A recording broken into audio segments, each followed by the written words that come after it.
Today's story unfolds like a slow-burning fuse. What starts as a calm afternoon at Buckingham Palace quickly turns when a social media prankster targets a royal guard's horse. But what follows isn't chouse, it's class. A silent, dignified response that speaks louder than any shout. This one moment goes viral for all the right reasons. If you value respect, discipline, and tradition, hit like, subscribe, and let us know where you're watching from. Let's get into it. The morning mist hung low over the cobblestones of Buckingham Palace as the first rays of sunlight pierced through London's perpetual cloud cover. It was Tuesday, September 15th, and the city was already stirring with its usual blend of commuters, tourists, and the ever-present buzz of urban life. But within the iron gates of the palace, a different world existed, one governed by centuries of tradition, military precision, and unwavering discipline. Thunder stood motionless in the courtyard, his massive frame cutting an imposing silhouette against the morning light. The 7-year-old Shire horse was a magnificent specimen, 17 hands high, with a coat so black it seemed to absorb light itself. His mane, meticulously groomed, fell in perfect waves down his powerful neck. Every muscle in his body spoke of strength barely contained, yet his demeanor was one of absolute calm. This was no ordinary horse. This was a mount trained for the highest honor in the British military, serving as a royal guard steed. Atop Thunder sat guard Marcus Whitmore, ramrod straight in his saddle, his red tunic immaculate despite the early hour. At 28, Marcus had served with the household cavalry for 6 years, and every day of that service showed in his bearing. His black bearskin cap cast a shadow over his weathered face, but his pale blue eyes remained sharp and alert, constantly scanning the growing crowd of onlookers. The weight of his ceremonial sword at his side was as familiar as his own heartbeat, and the leather reins in his gloved hands might as well have been extensions of his own nervous system. The routine was sacred. Every morning at precisely 0800 hours, the changing of the guard would commence. Tourists would gather, cameras would flash, and the ancient ceremony would unfold with the same precision it had for generations. Marcus had performed this duty 847 times. He kept count in a small notebook he maintained religiously. Each day was recorded. Weather conditions, crowd size, any notable incidents. Today's entry would be unlike any other. As the crowd began to thicken, Marcus noticed the usual mix of faces. There were families with wide-eyed children pressed against the barriers, elderly couples who had made this pilgrimage from distant corners of the Commonwealth, and the inevitable collection of social media enthusiasts, phones held high to capture every moment. The atmosphere was respectful, even reverent. These people understood they were witnessing something special, something that connected them to centuries of British history. Among the growing throng, one figure stood out for all the wrong reasons. Derek Thompson had arrived at the palace gates at 7:30 a.m., unusually early for someone whose typical day began well past noon. But this wasn't a typical day for Derek. The 24-year-old from Manchester had spent the previous evening meticulously planning what he called his biggest viral moment yet. His YouTube channel, Derek All, had been stagnating at around 200,000 subscribers for months, and his recent content pranks in shopping centers and staged arguments with actors pretending to be authority figures was receiving increasingly lukewarm responses from his audience. Derek's manager, a barely competent opportunist named Jimmy Reeves, had been pressuring him to take bigger risks. "You need something that'll get the whole internet talking," Jimmy had insisted during their last meeting. "Look at those American YouTubers, they're making millions by pushing boundaries. You're playing it too safe." The words had stung Derek's ego, particularly because his subscriber count had been declining steadily over the past 3 months. Standing now at the palace gates, Derek adjusted the small camera clipped to his jacket to back up to his main phone recording. He'd learned from experience that having multiple angles was crucial for maximum viral potential. His livestream notification had already gone out to his followers, pranking the royal guard gone wrong. Live now. Within minutes, several hundred viewers had joined, their comments flooding the screen with a mix of anticipation and warnings. "Mate, don't do anything stupid," read one comment from a regular viewer.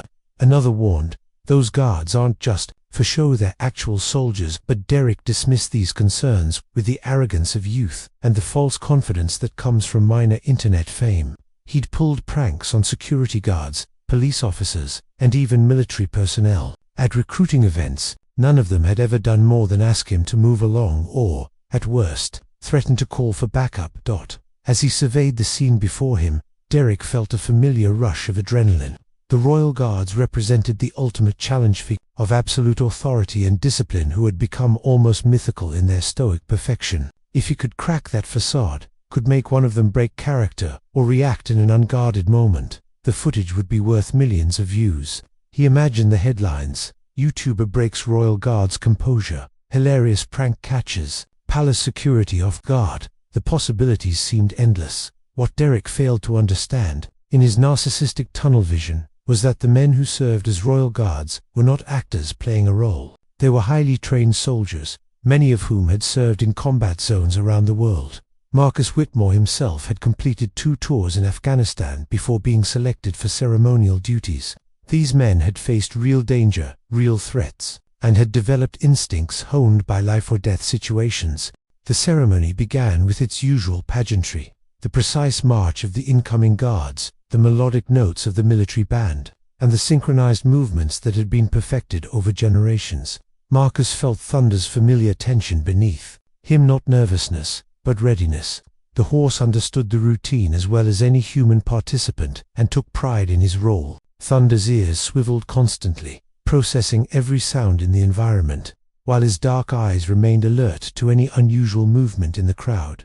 Derek, meanwhile, had positioned himself at the front of the barrier, his phone held conspicuously high. His live stream comments were flowing rapidly now, with viewers from around the world tuning in. Some were encouraging him to go for it, while others were expressing concern about the legal and personal consequences of interfering with the royal guard. Derek reveled in the attention, occasionally reading comments aloud to his audience and responding with cocky grins and theatrical gestures. "All right, chat," Derek whispered into his phone, trying to maintain some semblance of stealth while broadcasting to hundreds of viewers. "You see that massive horse there? That's my target. Watch this legend about to become an internet sensation." The arrogance in his voice was palpable, and several longtime followers began expressing genuine concern in the comments. Some even started tagging official accounts, hoping to alert authorities to the impending disruption. As the formal ceremony concluded, and the guards took their positions for the static display,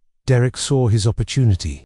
The crowds were settling into the quieter phase of the visit, where tourists would take photos and observe the motionless guards. This was when Derek believed the guards would be most vulnerable to surprise, most likely to break character when confronted with unexpected behavior. He began his approach slowly, stepping over the first barrier with exaggerated caution, playing up the drama for his camera. Security personnel were positioned throughout the area, but their attention was distributed among hundreds of tourists, and Derek's initial movements appeared relatively benign. He looked like any other overeager visitor trying to get a better photo angle. Thunder noticed the approach immediately. His left ear twitched in Derek's direction, and Marcus felt the subtle shift in his mount's posture. Years of partnership had created an almost telepathic connection between horse and rider.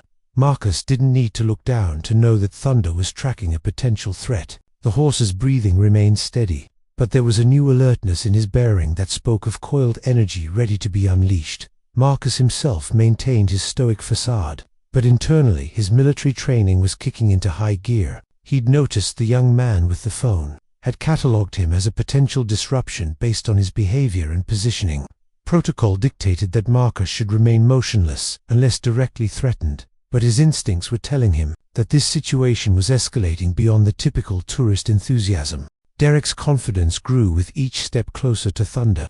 His livestream audience had swelled to over 800 viewers, and the comments were creating a frenzy of activity on his screen. Some viewers were placing bets on how far he would actually go, while others were frantically trying to warn him about the serious legal consequences of interfering with royal guards. A few particularly astute commenters had even begun researching the penalties for such actions, posting alarming statistics about fines and potential jail time.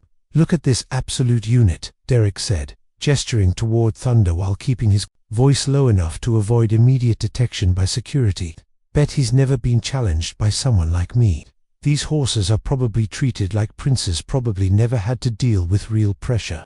His words revealed a fundamental misunderstanding of Thunder's background and training. This was not a pampered ceremonial animal. but a military mount trained to remain calm under the most extreme circumstances. Thunder's training had begun when he was just 3 years old. Selected from hundreds of candidates for his temperament, intelligence, and physical attributes, the regimen had been intensive and comprehensive, exposing him to everything from loud noises and sudden movements to actual combat simulations. He had been taught to stand steady while gunfire erupted around him, to maintain composure when crowds pressed close, and to respond instantly to his rider's commands, even in chaotic situations. As Derek moved closer, now within arm's reach of Thunder's flank, several tourists began to notice the developing situation.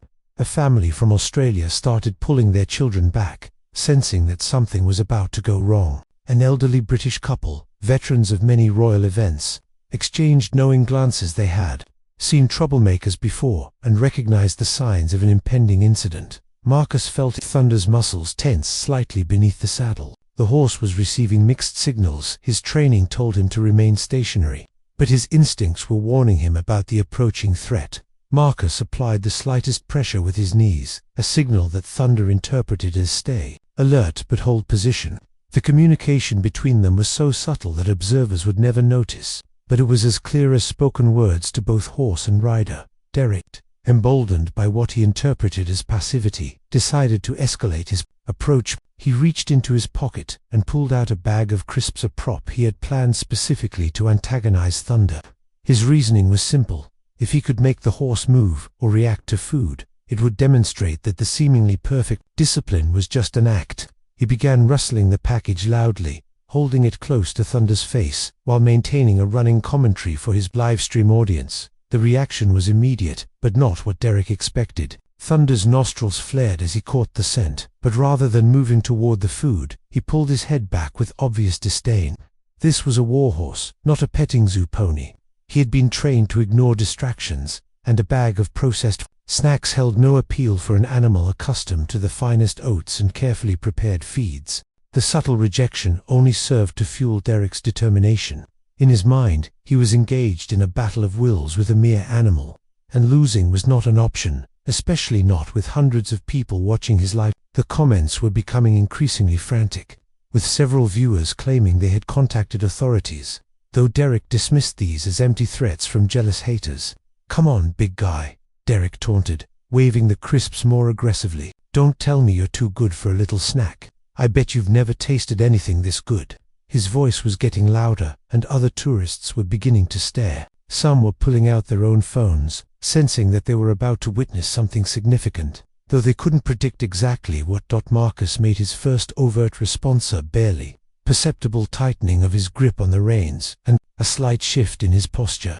To the casual observer, he appeared unchanged, but Thunder felt the subtle communication. The message was clear: prepare for action, but wait for my command. The horse's ears swiveled back momentarily, acknowledging the signal, then returned to their forward position. A security officer stationed near the main gate had noticed the commotion and was beginning to move in Derek's direction, but the crowd's density made rapid movement difficult. Derek, focused entirely on Thunder and his streaming audience, failed to notice the approaching authority figure. His attention was consumed by the challenge he had created for himself and the growing excitement of his viewers.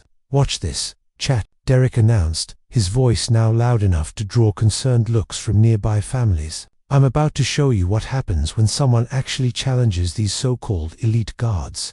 With that declaration, he made his most aggressive move, yet reaching out to grab Thunder's bridle. His intention was to pull the horse's head down, forcing some kind of reaction that would serve as the climactic moment of his video. The moment Derek's hand made contact with the leather bridle, several things happened simultaneously. Thunder's head jerked away from the unexpected touch, a reflexive response that any horse would make. Marcus felt the motion through the reins and recognized it immediately as his mount, reacting to unwanted contact, and Derek, interpreting Thunder's movement as a victory, tightened his grip and pulled harder. That was the moment everything changed. Thunder was no longer dealing with a minor annoyance. He was being physically restrained by a stranger. His training kicked in, but not in the way Derek expected. This wasn't the gentle compliance of a riding school pony. This was the response of a military animal who had been taught to protect himself and his rider from genuine threats. Marcus felt Thunder's entire body tense beneath him.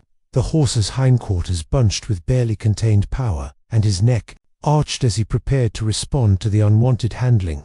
Marcus had a split second to make a decision: intervene with verbal commands that would break protocol, or trust in Thunder's training and discipline to handle the situation appropriately.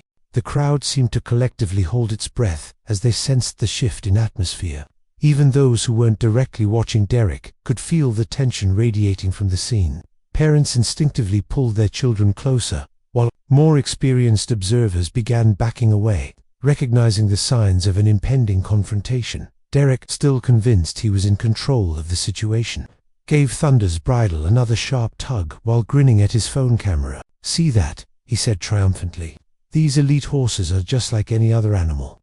A little persistence," and he never finished the sentence. Thunder reared, but this wasn't the wild, uncontrolled rearing of a panicked animal. This was a precisely executed military maneuver, performed with a kind of controlled power that only comes from years of specialized training. Thunder's front hooves left the ground in a smooth, powerful motion, rising to their full height, while Marcus remained perfectly balanced in the saddle, his posture unchanged despite the dramatic movement beneath him. Derek's grip on the bridle was instantly broken as Thunder's head rose beyond his reach. The sudden motion sent Derek stumbling backward, his phone flying from his hand and clattering across the cobblestones. His confident expression transformed into one of shock and genuine fear as he found himself face to face with nearly a ton of horseflesh displaying its full power and authority. The crowd gasped collectively, a sound that echoed off the palace walls like a breaking wave. Several people screamed, though whether from fear or excitement was unclear. Cameras flashed and phone screens lit up as dozens of tourists captured the moment from every conceivable angle. Derek's own live stream, now broadcasting from the ground where his phone had landed, showed only the cobblestones and the sound of his panicked breathing. Thunder held the position for exactly 3 seconds, long enough to make his point unmistakably clear, but not long enough to appear out of control. Then he lowered his front hooves to the ground, with the same precision with which he had raised them, the sound of iron horseshoes striking stone ringing out like a judge's gavel delivering a final verdict. Marcus never moved. Throughout Thunder's display, he remained as motionless as a statue, his hands steady on the reins, his expression unchanged. To anyone watching, it might have appeared that the horse had acted independently, but those who understood military horsemanship recognized the subtle partnership at work. Thunder's response had been perfectly calibrated, impressive enough to discourage further interference, but controlled enough to demonstrate the discipline that made these animals suitable for ceremonial duty. Derek lay sprawled on the cobblestones, his carefully planned livestream having devolved into chaos. His backup camera was still recording from his jacket, capturing his face as the reality of his situation began to sink in. The confident smirk was gone, replaced by a mixture of shock, embarrassment, and growing concern about the consequences of his actions. "What the hell?" Derek gasped, struggling to regain his footing while scanning the ground for his phone. The livestream was still running, and he could see that his view count had exploded to over 2,000 people, all witnessing his humiliation in real. Comments were flooding in faster than he could read them, a mixture of laughter, criticism, and genuine concern for his safety. The security officer who had been making his way through the crowd now reached the scene, his radio crackling with communications from other personnel who had witnessed the incident. "Sir, you need to come with me," the officer said firmly, his hand already reaching for Derek's arm.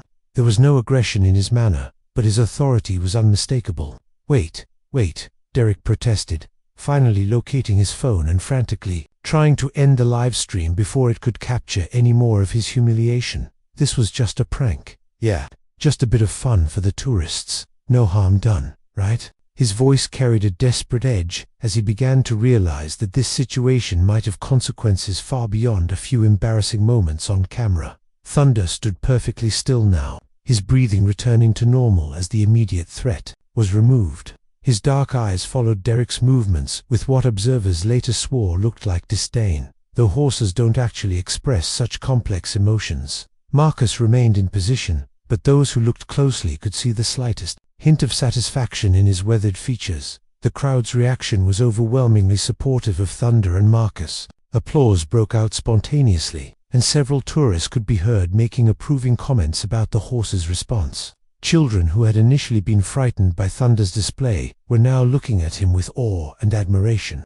An elderly gentleman who identified himself as a retired cavalry officer approached the security barrier and called out, "Well done, that horse showed proper discipline, he did." Derek's manager, Jimmy, had been watching the live stream from his flat in Manchester and was now frantically trying to call Derek's phone. The implications of what had just occurred were becoming clear to him, and his primary concern was damage control.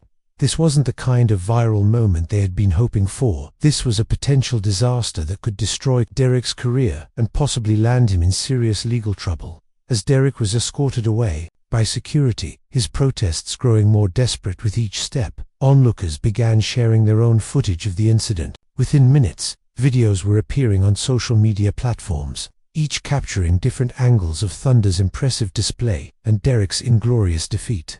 The hashtag Thunder the Guard Horse began trending almost immediately, accompanied by a mixture of praise for the horse's discipline and criticism of Derek's reckless behavior. The immediate aftermath of the incident played out like a carefully choreographed military operation. Security personnel cleared the area around Thunder and Marcus, establishing a wider perimeter to prevent any copycat attempts, while allowing the ceremony to continue with minimal disruption. Derek was escorted to a holding area within the palace grounds, where he would remain until Metropolitan police officers arrived to formally process his detention. Marcus finally allowed himself the slightest relaxation of his posture, barely perceptible settling into his saddle, that Thunder felt immediately. The horse understood that the threat had passed and began the gradual process of returning to his ceremonial stance. His breathing slowed, his ears resumed their forward position, and the controlled tension in his muscles gave way to the relaxed alertness that characterized his usual demeanor. The crowd, meanwhile, was buzzing with excitement and discussion. Many tourists were reviewing the footage they had captured, marveling at Thunder's controlled response and Marcus's unwavering composure. Several families with children used the incident as a teaching moment, explaining the importance of respecting boundaries and the serious nature of the guard's duties. A group of American tourists approached the barrier cautiously, and one of them called out to Marcus, "Sir, that was incredible. Your horse is amazing." Marcus couldn't respond verbally without breaking protocol, but Thunder's ears swiveled toward the compliment, and several observers swore they saw the horse's chest puff out with pride. Word of the incident had already reached the palace's administrative offices, where officials were conducting a preliminary review of the security footage and witness statements. The consensus was clear. Thunder and Marcus had handled the situation perfectly, demonstrating exactly the kind of disciplined response that made the Royal Guard a symbol of British military excellence. Derek's phone, retrieved by security personnel, revealed that his livestream had been viewed by over 3,000 people at its peak, and the recording was already being shared across multiple platforms. However, the narrative was not the one Derek had intended. Instead of portraying him as a bold prankster who had successfully challenged authority, the footage showed him as a foolish young man who had been thoroughly outclassed by a well-trained horse and his professional rider, in the holding area. Derek was beginning to comprehend the severity of his situation. The initial adrenaline was wearing off, replaced by a growing dread as he considered the potential consequences. Interfering with the Royal Guard was not a minor offense. It was a serious breach of security that could result in substantial fines, criminal charges, and a permanent criminal record. His dreams of viral fame were rapidly transforming into a nightmare of legal troubles and public humiliation. The Metropolitan Police arrived within 20 minutes of the incident, their response time reflecting the serious nature of any security breach at Buckingham Palace. The officers who took Derek into custody were professional but firm, reading him his rights, while security personnel provided a detailed account of the events. Derek's protests that it was just a prank were met with polite but unmoved responses from the officers, who explained that intent was irrelevant when it came to interfering with palace security. Thunder's role in the incident became a source of particular interest among the investigating officers. Several of them were familiar with the Royal Guard horses and their training, and they expressed genuine admiration for Thunder's disciplined response to the provocation. One officer, who had served in a mounted police unit earlier in his career, commented that Thunder's behavior demonstrated exactly the kind of controlled power that made these animals suitable for their prestigious roles. Marcus was eventually given permission to speak with investigators, providing a concise and professional account of the events from his perspective. His report praised Thunder's performance while maintaining the diplomatic tone expected of someone in his position. The horse responded appropriately to an unauthorized approach, Marcus stated simply. His training was evident throughout the incident. Meanwhile, the story was exploding across social media platforms worldwide. #Thunder the Guard Horse was trending on Twitter, Instagram, and TikTok, with thousands of users sharing videos, memes, and commentary about the incident. The overwhelming sentiment was supportive of Thunder and critical of Derek's behavior, with many users expressing admiration for the horse's discipline and training. Derek's YouTube channel was experiencing unprecedented traffic, but not in the way he had hoped. His subscriber count was dropping rapidly as viewers expressed their disapproval of his actions, and the comments on his previous videos were overwhelmingly negative. Several major brands that had been considering sponsorship deals with Derek quietly withdrew their offers, unwilling to associate their products with someone who had shown such poor judgment. The incident also sparked broader discussions about the behavior of social media influencers and the lengths to which some would go for viral content. News outlets began picking up the story, with journalists reaching out to royal historians, military experts, and animal behaviorists for commentary. The consensus among experts was clear: Derek had fundamentally misunderstood both the nature of the royal guard's duties and the level of training that went into preparing horses like Thunder for their roles. Jimmy, Derek's manager, was in full crisis management mode, fielding calls from journalists and trying to minimize the damage to Derek's brand. His efforts were largely unsuccessful, as the footage spoke for itself, and Derek's own livestream provided clear evidence of his intentions and attitude. The incident had become a textbook example of how not to pursue viral fame, and Derek's reputation was suffering accordingly. As the day progressed, Thunder returned to his normal routine with remarkable composure.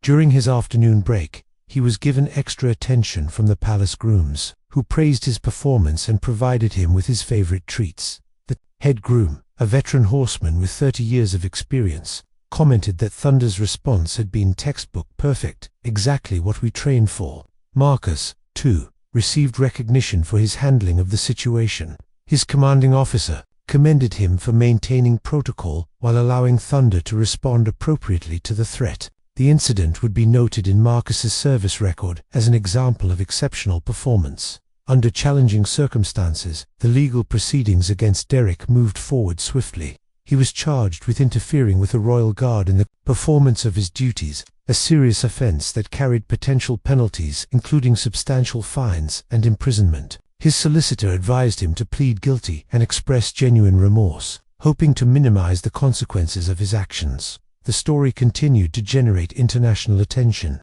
with news outlets from around the world covering the incident. Thunder became something of a celebrity, with social media accounts dedicated to sharing photos and videos of Royal Guard horses receiving thousands of new followers. The incident had inadvertently become a powerful advertisement for the professionalism and training of the Royal Guard, demonstrating to the world the high standards maintained by these ceremonial units. Derek's attempted apology, posted to his social media accounts several days later, was met with widespread skepticism. His claim that he had simply wanted to show appreciation for these magnificent animals was contradicted by his own livestream footage, which clearly showed his intention to provoke a reaction for entertainment purposes. The apology video received more dislikes than likes and was widely criticized as insincere. In the end, Derek was fined £2,000 and received a suspended sentence, along with a permanent ban from all royal properties. His YouTube channel never recovered from the incident, and he eventually abandoned social media altogether, taking a job in a Manchester warehouse far from the public eye he had once craved. Thunder, meanwhile, continued his distinguished service with the Royal Guard, his reputation enhanced by his professional handling of an unfortunate situation. The incident became part of palace lore, a reminder of the exceptional training and discipline that defined these remarkable animals and their riders. The moral of the story was clear to everyone, except Derek. Some boundaries should never be crossed, and true strength lies not in provoking others, but in maintaining discipline and composure when faced with provocation. Thunder had demonstrated both qualities perfectly, earning the admiration of people around the world and cementing his place as a symbol of the royal guard's unwavering standards.